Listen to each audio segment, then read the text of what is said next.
Here we go. Hello, everybody. We are live. Thank you for tuning in to the show. Hopefully, you guys are ready for a good show today. We got a good one. Take it off. I'm giving y'all too much of what we got going on. Well, I'm Raymond. I'm gonna take the sticker off because it's a little choppy. So I'm Raymond, and you're listening to or you're looking at New Wave Real Talk. This is a channel on YouTube. So if you're watching on Facebook, go ahead and go over to YouTube and type in New Wave Real Talk and subscribe to the channel. This channel is all about commentary of what's going on in the world, a fresh perspective on it. We sit back, we talk about it. I invite some of my friends and my family to come on the show and share their opinions. So that's what we're doing tonight. So if you're watching, please hit the like button, and also don't forget to comment so we know that you're here and you have us engage with the topic of the show. So I'm going to introduce my good friend. I've been knowing her for a very long time, and we're going to sit here and cut up a little bit and talk about some stuff that I think that most people are interested in learning about. So without further ado, I'm going to bring in my good friend Celia. Hey, all right, Celia, welcome to the show. Oh, thank you. How you doing? Yeah, let me check real quick. I'm good. I'm going to check, make sure we're screaming like we're supposed to real quick before we get hot and heavy in here. Normally I check that, and I just want to check it on my page real quick. Make sure my audio is on. Yep.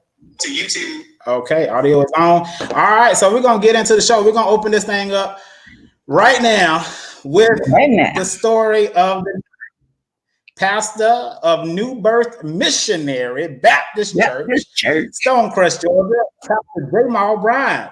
What you think, Celia? What you think about this? He allegedly done knocked somebody up in the church. Well, his name has been in these streets for a minute. Right. I am not surprised about the baby.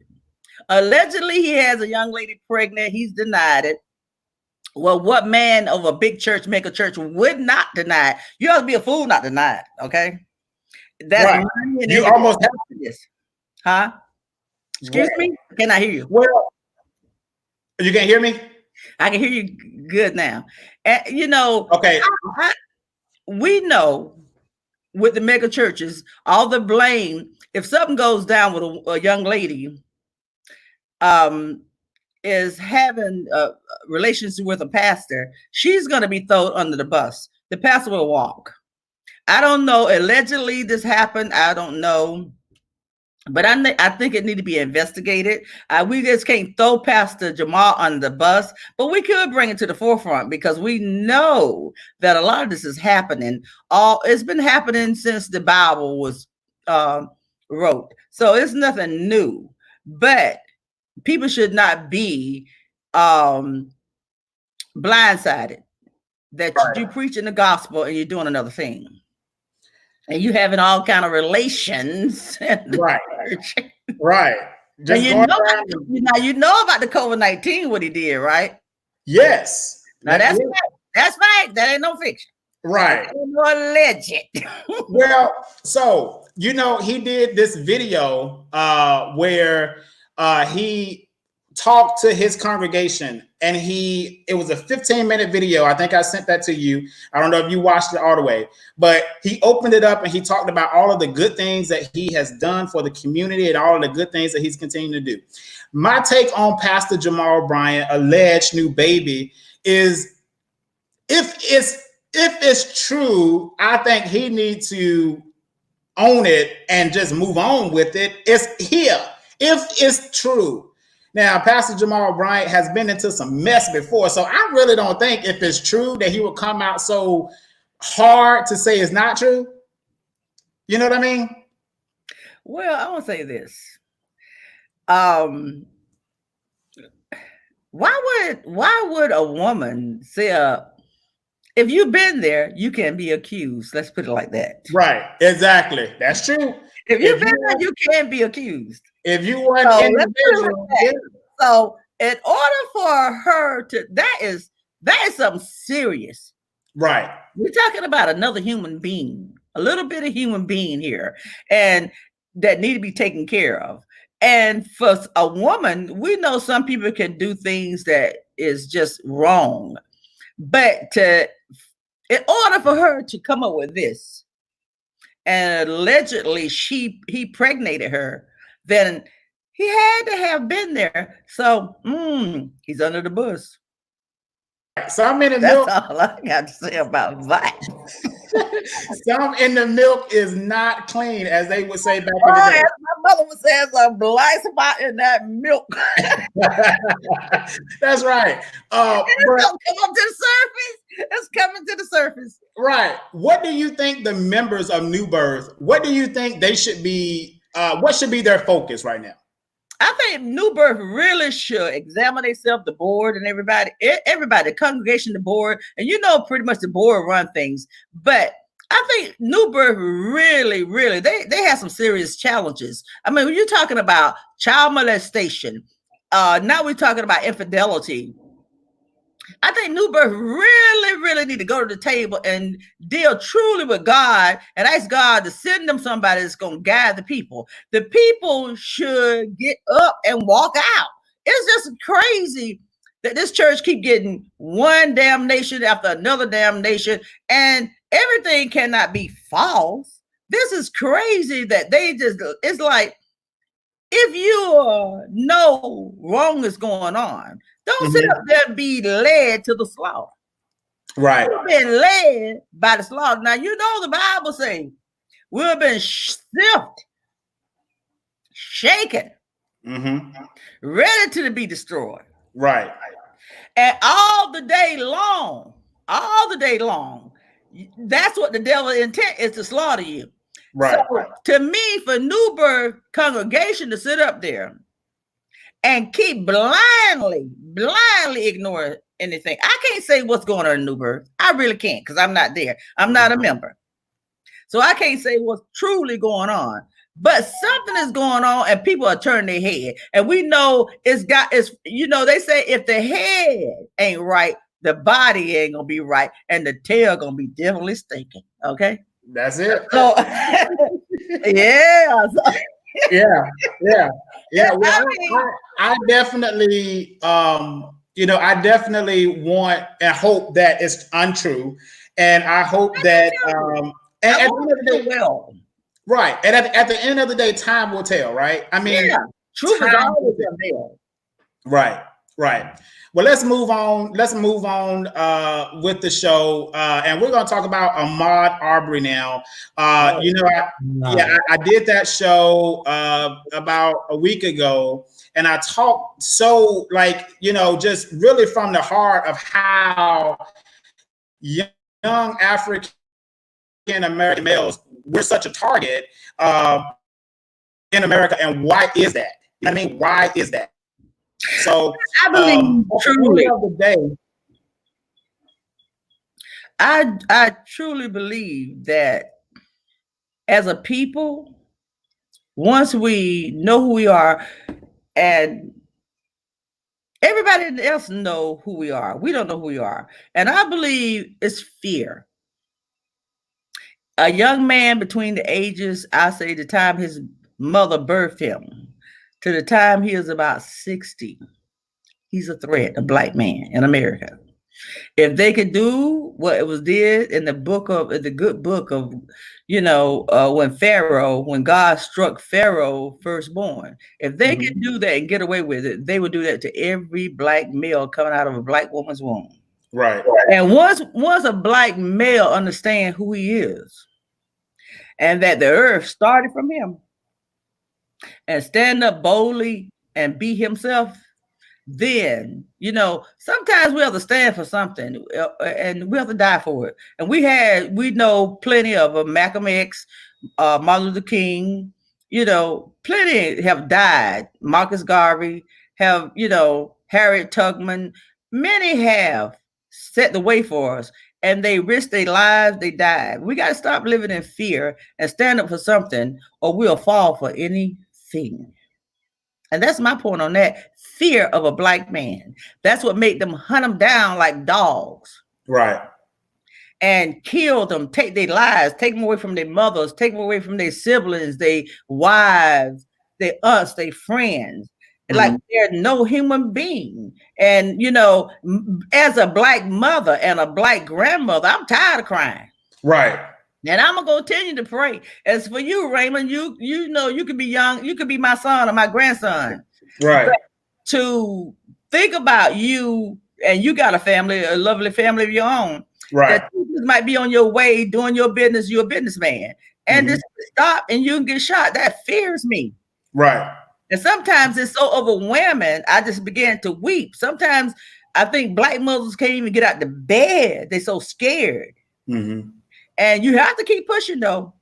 Right. You do. You have to push on. Praying. And it will be a change. I don't know when, but it will be a change. And everybody is not racist. Everybody is not racist. That's a lie. Right. I don't believe that. I never believed it in my lifetime. Because I met too many people, good people from all walks of life. That's right. But to have that in your heart that you just want to chase a human being down and shoot him or hang them or drag him from a truck or shoot him because he got Skittles in his hand or because he's selling some cigarettes, making a hustle on the side.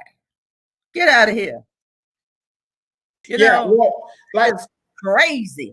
Yeah, I absolutely agree. And one of the things that speaks to me is the fact that now we finally got the murderers, because that's what they are.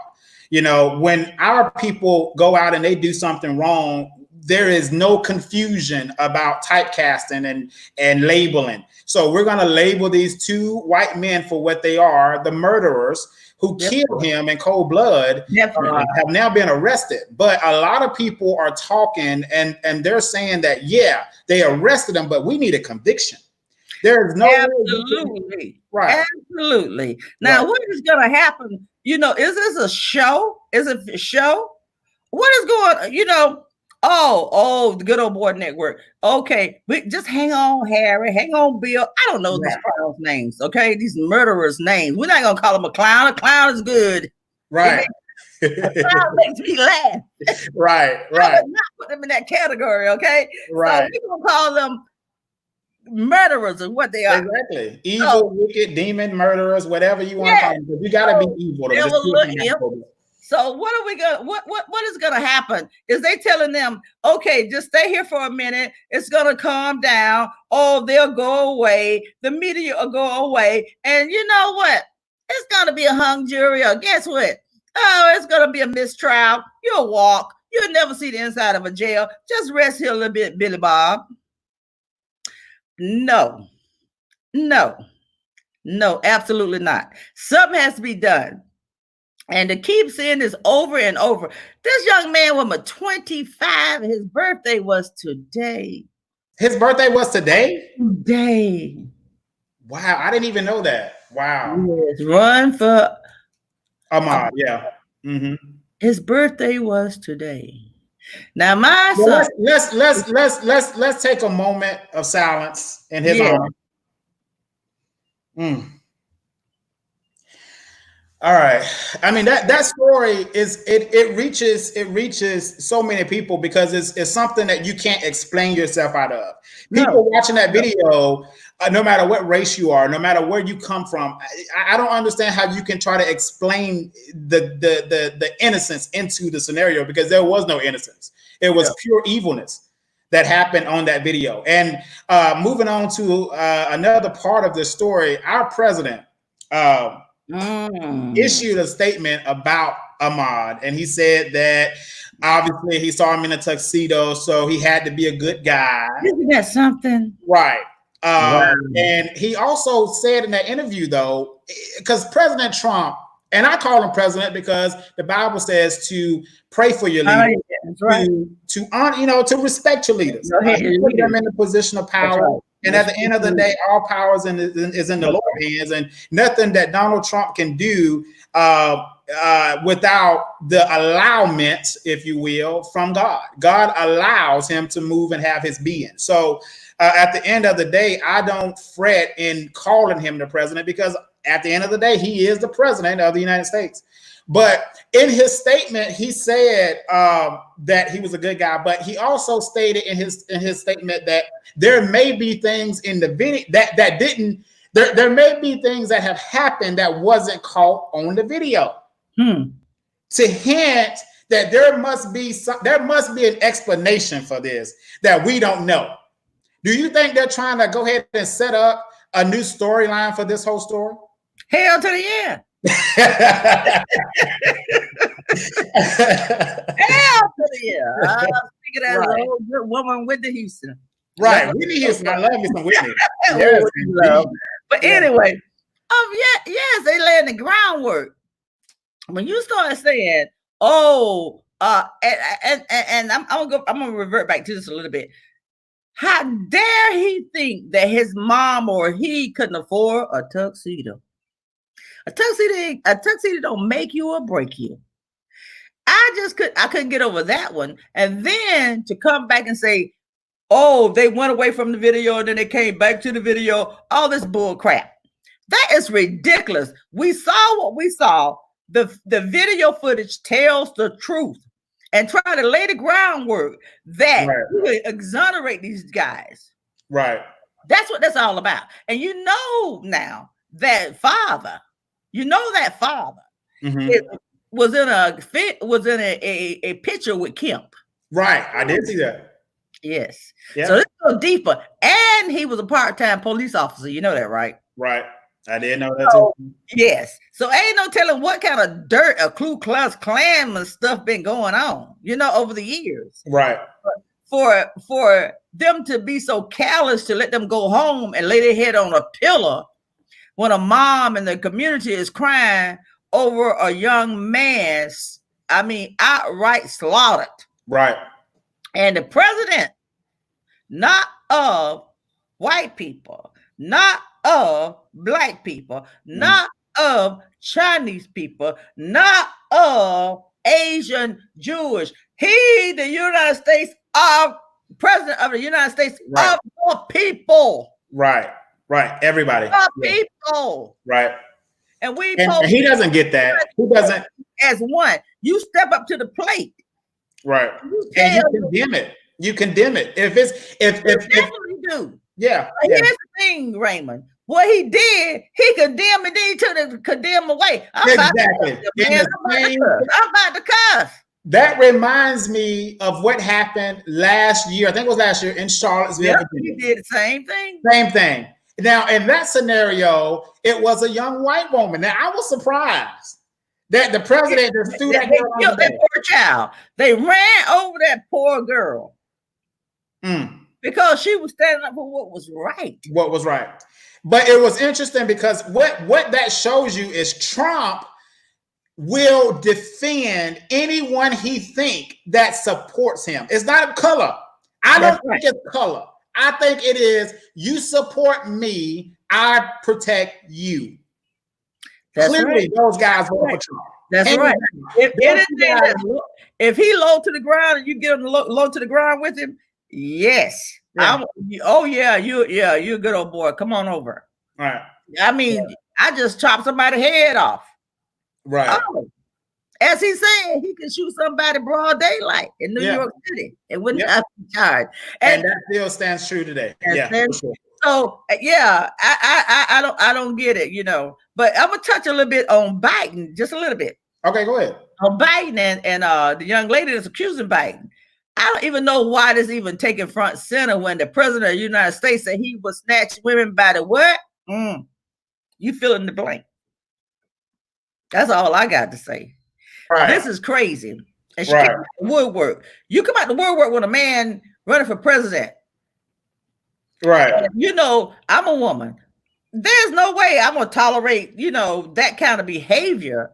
Right. But it's something just not with this. And then they can't find it. Yeah. It might have happened, might have not. He could have did it, could have not. I'm not saying he didn't do it. Right. If he did do it, then he need to pay for it. Right. Absolutely. If you have not got on your horse and rode in and knocking at the door for what Trump said about women and have done to women. And lady, I don't want to hear nothing you got to say. Right. Yeah. That's the thing about the media. And that's one of the reasons why I started my channel here on YouTube, the New Wave Real Talk. I think that we all have to look at media and things that happen around us and come to our own conclusions. That's right. Stop being fed like freaking lab rats and believing everything you hear. You need to do your own research. Oh, I was about to say, you got to do your own research, your own study, and we got to. You have to, if you're gonna take this platform, you got to take the platform and not. You got to tell the truth. Right. You just cannot do what, or it's got to be your objective. Right. Your narrative. People raw, real information. Right. Because your narrative, the narrative that you want to convey, like you said, may not be the truth, but yet that narrative that you're peddling, you have to stick with it once you come to that terms of right. This is what I'm going to do. Yeah, you got to finish it. Yes.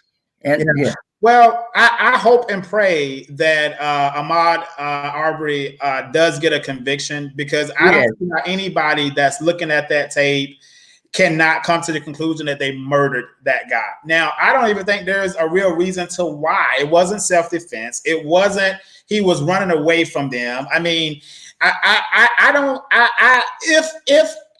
what I'm concerned about is, and I'm gonna be careful with my words because I know this is the World Wide Web, and I know that our president and our government, everybody's watching. NSA is watching.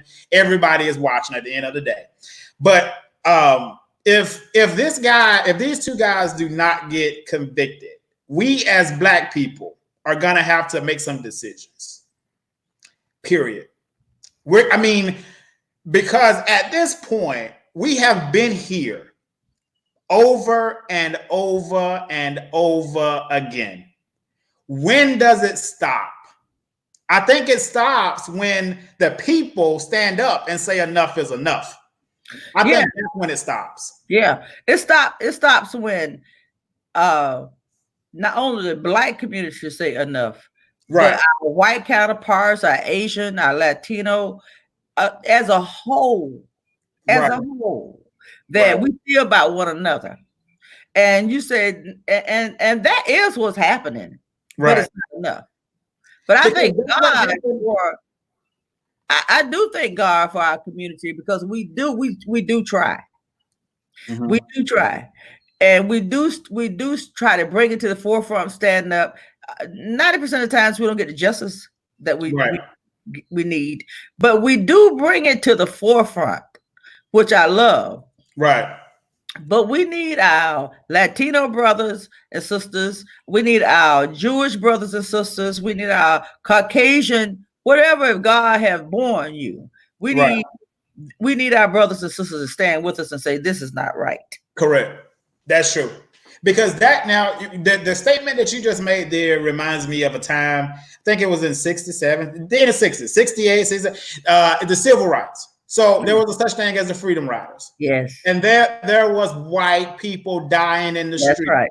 They were getting beat along with us. So that's the type of revolution that we need. Again, we need each other. We need each other. We need each other. Yeah, we need each other. God didn't put us on earth to be on a island by ourselves. He could have did it because he's so great, but he didn't. He put us all as a melting pot, and we need one another. And when things like this come and it keep repeating itself, we need all communities come in and say enough is enough.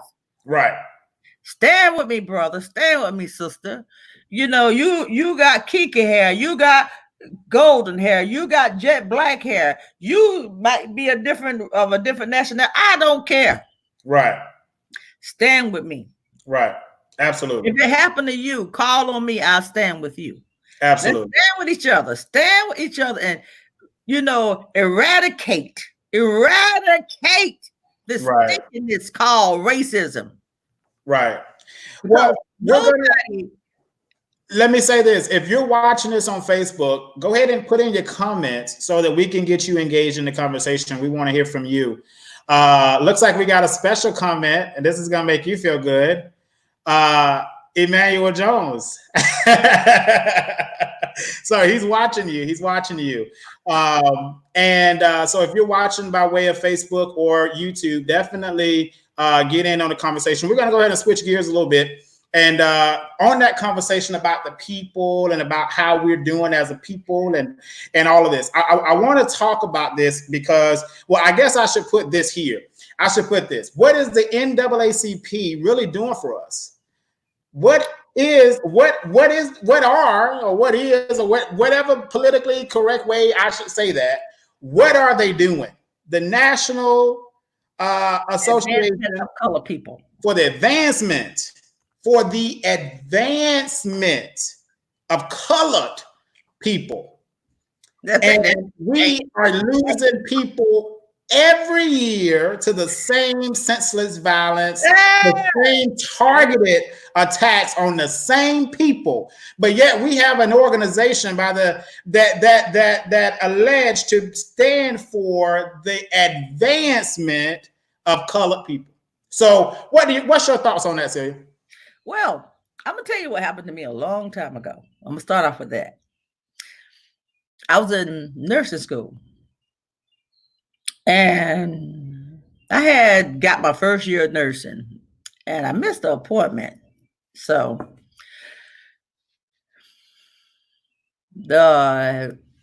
it's painful.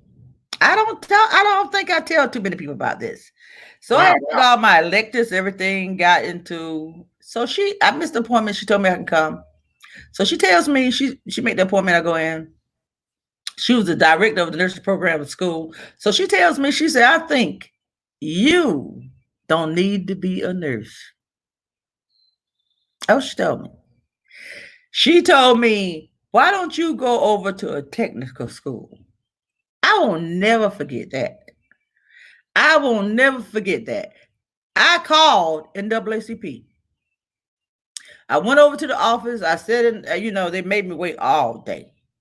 And told them, explained to them everything that had happened. And I've never kept calling, kept going back, kept insisting. Never have I gotten a reply. And at the time, I was big on NAACP. Mm-hmm. That crushed me. That really crushed me. Now, I was real young then. Mm-hmm. But now as I get older, I know we need them. But I think what NAACP need to do, they need to stop saying every time somebody say, what is NAACP going to do for our community? What is NAACP going to do for our community besides show up when it's a case? That's when the cameras are there. When the cameras are there. When the mass media is there. That's what it is, a media whore. Yeah. And when you're going to be up for the little man, when you're going to be up for the man that make 25,000, the man make 40,000, the man make 100,000, the man that just like Ahmaud. They wouldn't have been there for Ahmaud and their family if the cameras wouldn't have been there. Let's be real. Right. I do think they do good work, and they have. And when they started out, if you look at the history of NAACP, oh yes, they were strong. Right. But I don't know what happened and when it happened. And every time somebody asks one of those leaders, do you think NAACP have failed us? Do you think NAACP do enough in the community? Oh, you can talk about the NAACP, but when you paid your dues, well, NAACP need to get off their behinds and get to the grassroots of America. Knock on doors. You'll get that $10, that $5, that $20. They will be overrun. People will be so happy to see NAACP in the community. Right. So bringing up that comment that you just made. So do you think that we are to blame for the construct or the period that we're in when it comes to NAACP, only wanting to talk when the mass media is there, only want to represent families when it's convenient?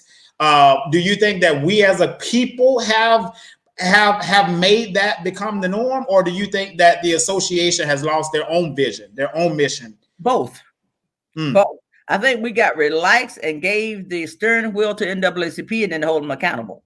As a people, as a community, we got relaxed. And we say, oh, they'll take care of us. They're they're going to be there for our protection. And, the man, the cashier, the bus driver, the garbage man, the nurse, et cetera, et cetera. Right. Relaxed. Right. We got relaxed and to say, I remember, you might not remember because you were young. There used to be a time that on your job, you can take $1 out per paycheck and give them automatically. I don't know if that still exists today, but it used to be. Well, I think we just got so relaxed and we thought they was going to be there. Yes, they need money to fight cases, but what they don't understand, a lot of people don't even know how to use the internet. A lot of people they're so tired when they come in. Why don't you get out there, get some grassroots, get out there and get on the ground and don't block other people that want to do it. Here's the thing. I did not know, and I know this is going to sound very ignorant, but I did not know that the NAACP, although it says association, I didn't know it was where people should be motivated to join the association to help the association. So people don't know that. I mean, people of my generation don't know that you should become a member of the NAACP. Yes, in order to finance and give legal aid to people and help them in the community. Yes, you have to be motivated. But they lost their way. NAACP used to be deep in the community. You would see them doing grassroots. They left. They went behind the fine desks or whatever. Right. So now people have to go and hunt them down. And there's nothing wrong with that. There's nothing wrong, but you got to lay down the work. You got to be the grassroots, and they get mad and come. It's the truth. I had my own experience. Right. I had my own experience, and a lot of people don't lost hope, and they need to be visible in the community. Right. Because now, are you hiding in the basement church without a sign out there? Hello. And the thing about the African American community, the majority of the African American community, when you talk about the history, it goes church first. Oh yes. And then everything else. And so why isn't the NAACP affiliating with these churches? Why aren't they, there should be a once a year liaison for the district from the NAACP. At my church, Destiny World Church in Austell, we get so many people running for this, running for that, promoting that too, Raymond. Right, but where is the NAACP coming into the black church? Where is the NAACP coming into the small municipality parades? Where are the tables at the vendor parades set up to join the NAACP? So I don't. Again, at 29 years old, I didn't even know you can be a member of this. I thought this was a group that just $5. Yes. If they took it up. You know what I mean? So we need to motivate the NAACP to but I guess we can't do any of that if we're not members. So I think the first thing we need to do, people that are watching this video, once you get in there, once you join, and I do have an application, and I got so upset with them again last year, I didn't join again. But I am going to join because and I tell my kids they should join. You should join. Right. But if you can't motivate me, or if you're trying to stop me to go to the community and tell the truth and bring everybody with me, the broken, the downhearted, the homeless, the man that makes 20,000 to the man with $1 million. Right. If you can't get out of my way, let people do it. Right. Because there has to be a level of representation for everybody. Everybody's situation is not the same. And if you're going to be an association for the advancement, if there's any issue that is advancing us as a people, I think it should be heard. So let's talk about this. The NAACP did not come out to talk about Ahmaud Arbery until May 5th. And you know, I can't say this for fact. I don't know. I don't want to go there. Mm-hmm. But I would bet my, you know, I'm not gonna bet my life on it, but I bet my last glass of wine on it.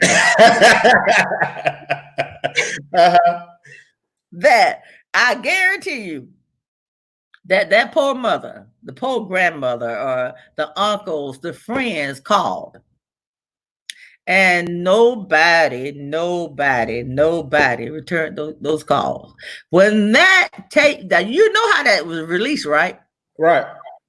You know, yeah. You remember I asked you, wonder how it got released. Mm-hmm. Remember?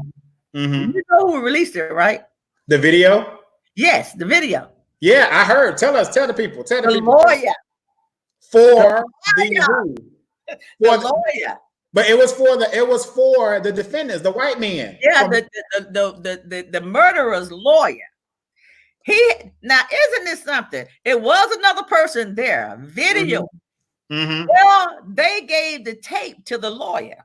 Mm-hmm. And they believed that money was owed or something.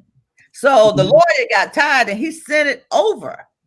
Mm-hmm. He held it for a while. That's how it got leaked. He put that but they thinking that he sent it over to the DA. It still didn't get leaked. He leaked it on social media. He had to.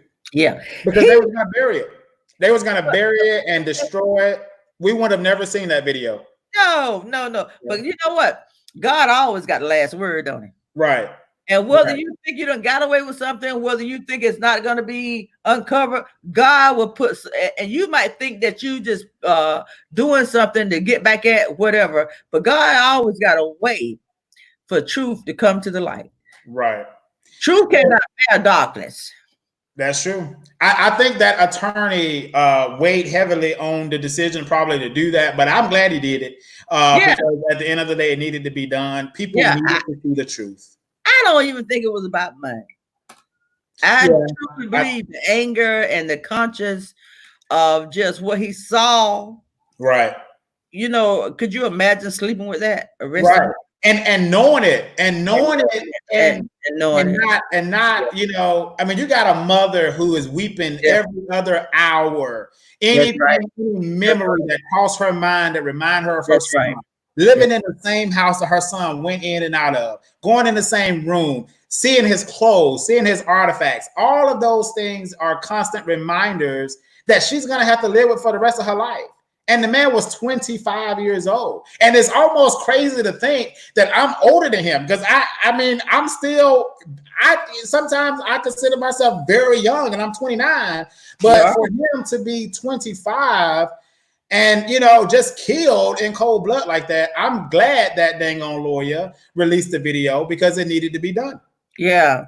Because when I was thinking about him this morning and run for Ahmaud, and I just had to sit down. I had to gather myself because the last time, I think it was Trayvon Martin, I cried so hard I couldn't get out of bed that morning. Mm-hmm. It was Trayvon Martin, and it was a couple other kids. And the 13-year-old they shot at the park. I think it came down so hard, and I felt like it was my child. Right. And I couldn't, and I was like, and I know God put it on my heart. Like, if you're going through this, imagine what those moms are going through. Right. And if you, women all over the world, right. You know, it becomes so heavy. Right. And that for Black women and Black men to have to go to bed and worry about their child being out at night, just want to have a good time, want to go get a burger, want to go jog, you know, just want to walk, hang out. Right. But you can't tell them they can't go. They're young. Right. They want to go. Right. But you have to go to bed and just wake up and just like, where are they? Where are they? Right. But you can't show that to your kids. You can't make them, put them in a bubble. Right. Because they have to still live. That's right. So let's switch gears a little bit. Let's talk about the Reverend Al Sharpton. Is he for the people or himself? Tell me, Celia, what you think? Well, you know, I like Al Sharpton, right? I love Al Sharpton. I listen to him every day, but he does get on my nerves sometimes. And with the other day, a young lady called into the radio station, and she asked about NAACP. And this have not been once. This has been several times he said this. As soon as they call in and ask about the NAACP or Rainbow Push or whatever organization, he said he never said maybe we dropped the ball or something like that. The first thing he says is that why you ain't a member? If you ain't a member, you can't say anything. It's all about money. Right. And see, that's the thing. Imagine for a minute if Dr. Martin Luther King Jr. was here. Reverend Dr. Martin Luther King Jr. was here. Would things be so centered and focused around the financials? Like, for instance, when you take Jesse Jackson and you look at the way and the opportunity that he had being pretty much the baby king, because he was right there standing beside Dr. King when he was assassinated. Nobody really, to me, picked up the torch in the same manner. They sold the torch. Raymond, they sold the torch, okay? And did what? They sold it. They sold it. Yeah. They sold the torch. Yeah. I mean, because when you think about it, now I'm going to say some things that people probably ain't going to like, but Congressman John Lewis. Congressman John Lewis has been the congressman of Southwest Atlanta District since I was probably born. And I'm 29 years old. Probably. I'm just saying. You know, a lady never tell her age, but he's been there since I was. And Southwest Atlanta and areas have been the same for 20 years. So what are these people really doing for where the hell they live at anyway? Do they live in Southwest Atlanta anymore?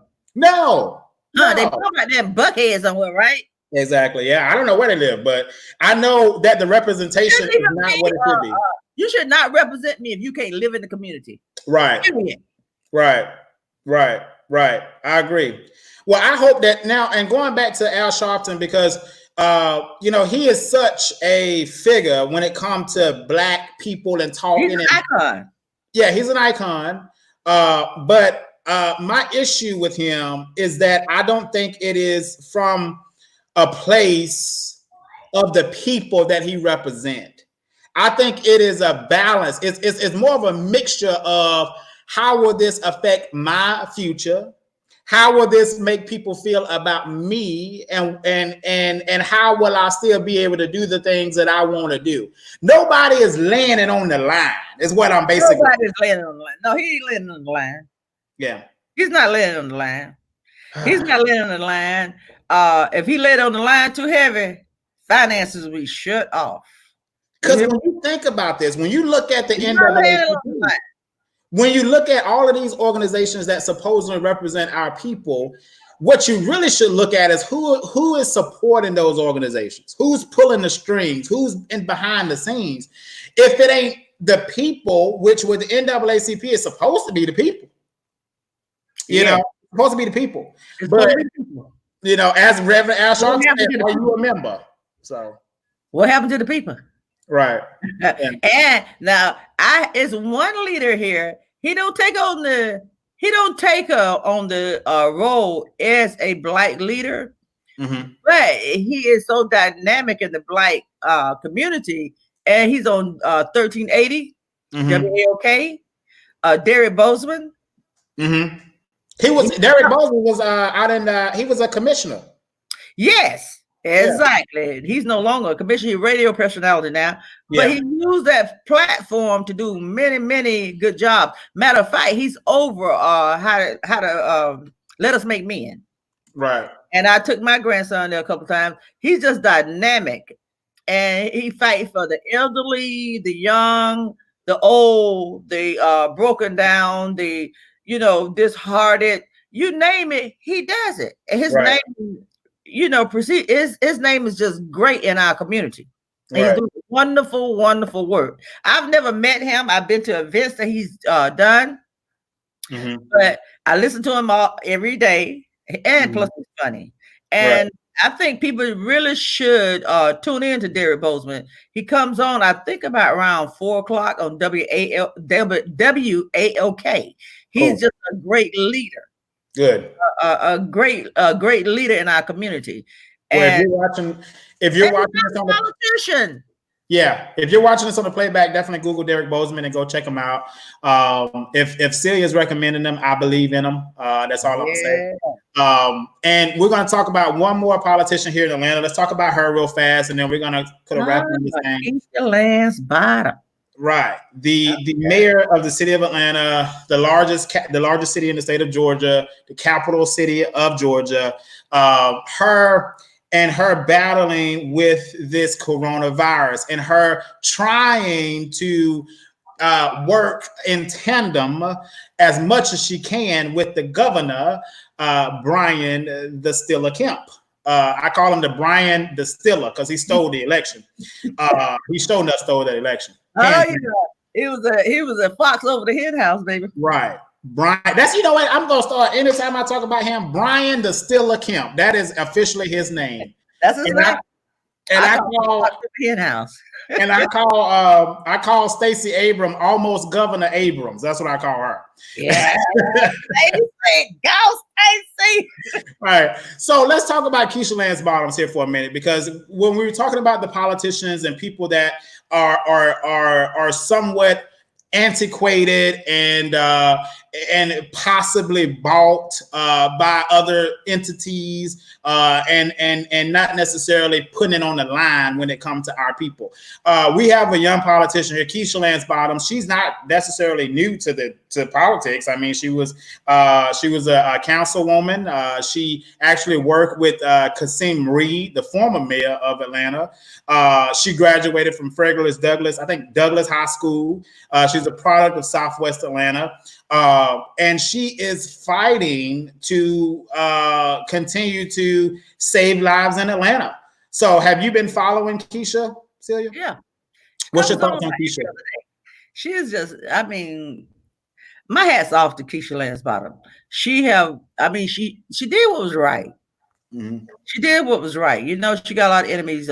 Even our own people, a lot of people think that she should have went in office just doing great things. It takes time. Right. It takes time. Especially like Atlanta, you know. Yes. And you see what happens to about every mayor. They want to put them in jail. So she got to walk a fine line. And then she got to go in there. I hope she gets it again, because it will take her just from Shirley Franklin and Kasim, it'll take her 20 years to clean up this mess. Okay. Now my favorite mayor, when I was a young boy, I used to tell people Jackson. Well, when I was a young boy, I used to tell people that I wanted to become the mayor of the city of Atlanta. That was one of my aspirations, born and raised here. And I always had that aspiration. I don't necessarily have it anymore, but that used to be an aspiration. But so one of the favorite mayors for me, because I was able to literally watch the things that she did. I don't know a lot about Maynard Jackson. Obviously, in history, I've read all about Maynard. I mean, he was the first real Black mayor in this, Andrew, what's his last name? Andrew Young. He was the first, right? I think he was the first. And then Maynard Jackson come first. Maynard came first, and then Andrew came behind him. Then Maynard came again. Right. That's what I recalled. Right. Because there you go. But the mayor that I had the most experience with was Shirley Franklin. Now, her son was a fool. Now, her son really got in the headlines, but the things that she did for Atlanta, the companies that she got here, that she was able to do. I mean, you're 100% right. Because Maynard Jackson was working on it. Right. Making it, he made Atlanta international city. Mm-hmm. Then comes I can't think of the lawyer name. He was a lawyer and went to jail. He did a little bit. Bill Campbell. Bill Campbell stole all of Atlanta money and went to Florida. Stole all the money and went to Florida. That fool. Well, that's what he put him in jail in Florida too. Yeah. Bill Campbell, Lord have mercy. What got him in jail was he broadcast too much. He stayed on media talking too much. That's what I think. That's what. He hung himself. That's what brought attention to him. But and then here comes Shirley Franklin. It sort of died down. Shirley Franklin. Then here come the Olympics, and it just Atlanta just became robust. Right. It's like burst at the seams because. Andrew, he did a lot too. Put it on the national front. Who? Kasim Reed. Yeah. Kasim Reed. I'm gonna take Shirley because we done talking about Shirley. I'm gonna take her off there. Kasim Reed. One of the things I think that people didn't like with Kasim Reed didn't care what you thought, how you thought it. He said what he wanted to say when he wanted to say it. He was bold. And you remember that tornado came through, and one of Kasim Reed's most noted quotes was, "But did you die? But did you die though? Did you survive the snowstorm? You remember the snowstorm? Right. You know, it took me about 8 hours to get from downtown Atlanta to Hampton, Georgia. Me too. Yeah. So, well, what's your? I'm gonna go back to the other setting because it's all in our face. What's your final thoughts, Celia, on wrapping up our show? Anything you want to tell the people? Anything you want to say in wrapping up the show? We're going about 51 minutes now. I like to try to keep it about 60 minutes. Okay. What's on your heart? What's on your mind? I'm gonna give you the platform, and you say what you got to say. Well, I just want to say, let's stay prayerful for the country, for COVID-19. Let's pray for families. We must pray for our president and pray for the United States and the world. Pray for those bereaved families that lost loved ones. I went to get a Mother's Day card today, and the bereaved cards, because I had a friend that lost a mother, and most of the cards was gone for fathers and mothers, bereaved cards. So it told me a lot about that. So keep them in prayer. Let's keep loving one another. Let's protect one another. Let's stand up for what's right and not what's wrong. And I just want to say I love everybody, love the world. And to those mothers out there that's holding down the fork, happy Mother's Day. And to our frontliners that's helping us with our sick, our elderly out there. I got a couple of sisters that work in healthcare. I got a friend that's a nurse that's in healthcare. I thank y'all and I pray for y'all, and God just be with y'all. I love y'all, and happy Mother's Day. Perfect. You couldn't have said it any better. But we're going to, you know what? I feel led. I feel led and moved. This is my first time ever doing this. I feel led and moved and closing out with a prayer today. We're going to close out in prayer. So bow your heads. Here we go. Dear Heavenly Father, we thank you for the opportunity to get on this platform and share our opinions and what we think. Lord, we ask that you continue to keep your hand on the United States and the world. We know that you are moving a mighty move today and tomorrow and forevermore. We hold firm to your belief and your commandments and your word that you will not leave us nor forsake us. Father, we know that you are here with us throughout everything. Today, we also ask for you to go into every hospital, every facility that's housing people that are affected by COVID-19. Go into the hospitals, the prisons, go into everywhere in the world, Lord, and send your grace and your mercy. Renew their minds, renew their spirits, touch the doctors that are working countless hours to try and help everybody they can. Dear God, we also ask that you bless every mother today who is confined to their homes and may not experience the Mother's Day they want to experience. We ask that you give them the special touch of love and make them understand that they are loved and they're valued. And Lord, we also pray for the mother of Ahmaud Arbery today, and that she on the cuffs of Mother's Day, that she has to be reminded that her son is no longer here. We ask that you give her the strength to endure for her other family members that she has to stay strong for. And just reassure her that everything is going to be okay in the end. Father, we ask all of these things in Jesus Christ's name. Amen. Amen. All right. Well, I think we're gonna end it there. Yeah. I done got my. You're gonna mess around and make me an ordained preacher in a minute. I'm gonna get off this thing. Okay. That's be great. That's wonderful. That's wonderful. God, you never know what God got in our story. Right. You never know what your calling is. Right. All right, Celia. Well, I thank you for coming on the platform with me, and my eye is going crazy. Anytime you want to come back, let me know. Okay.